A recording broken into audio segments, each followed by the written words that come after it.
The time is 2024, expressed in 24-hour time. What is the angle between the hour hand and the minute hand on an accurate analog clock in degrees? For this problem, we are going to draw a clock. We're going to try to make it look slightly nicer. I'm going to use the shape tool I have over here. Okay, so we're going to have 12, 3, 6, 9.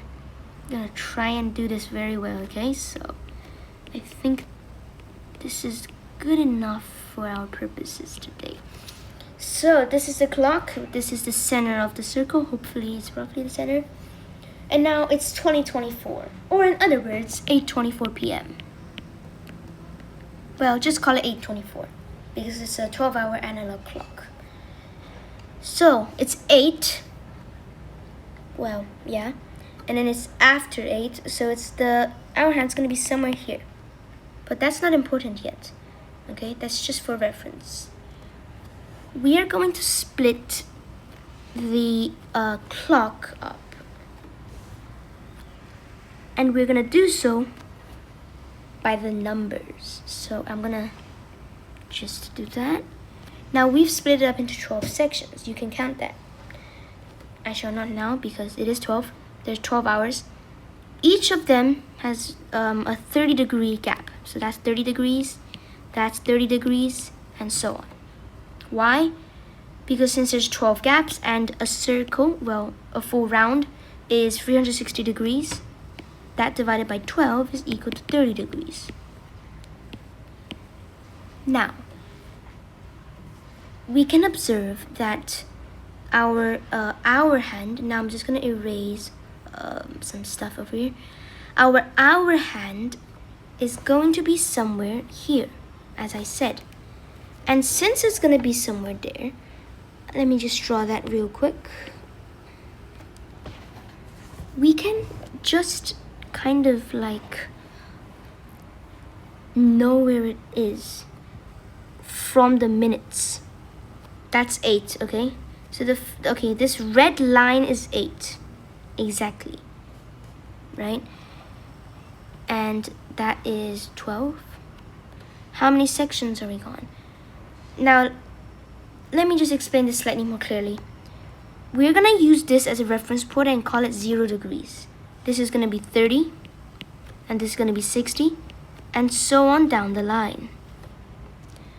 Now, we can use this reference point to figure out what bearing, I guess I can call it, the hour hand is going to be at. So we know it's going to be at 8, but a bit more than 8. So how much more? Well, 24 out of 60 of 30 degrees more. Why? Because this just represents 24 minutes past 8. So then we're going to multiply by 30 degrees because each section is 30 degrees. This is how much of an hour we need to go past 8. And since each hour is 30 degrees, we're going to multiply.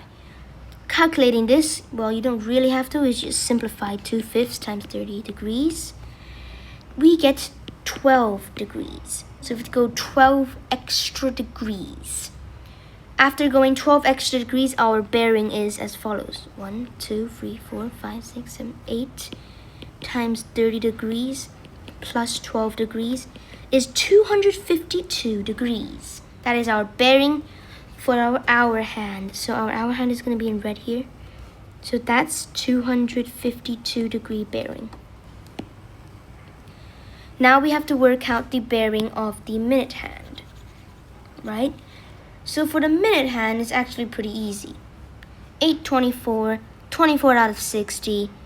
It's literally just 2/5 of the way. So 2/5 of the way, well, I guess you can divide into fifths.